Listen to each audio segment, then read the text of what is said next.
大家好，我係蘇桂龍博士。上一集就同大家分享咗喺暑假期間，我哋點樣幫小朋友去建立一個充實嘅暑期生活，同埋喺使用電子產品上面，我哋點樣咧去設定一啲時間上面嘅限制。今集我哋就會講下用一啲咩設備睇一啲咩內容，建立一啲咩嘅規矩。第一，喺設備選擇方面咧，我哋都會建議盡量就係用大螢幕嘅，例如係電視機啊、投影幕啊咁樣，咁啊減少咧小朋友對住一個咧好細嘅手機嘅螢幕啦。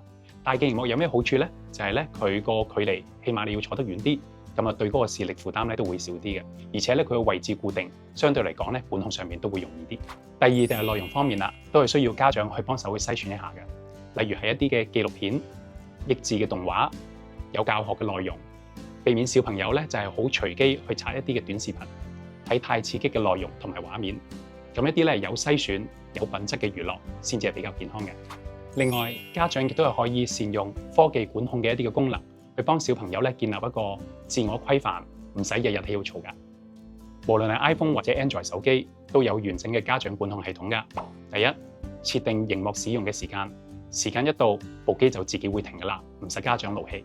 第二就係內容過濾嘅功能啦，可以屏蔽咗短片啦、不良嘅資訊啦，又或者唔適合小朋友嘅網站。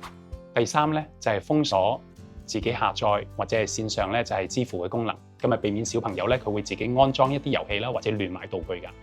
規則同小朋友定好咗之後，就可以交俾機器去執行，咁就可以減少親子衝突啦。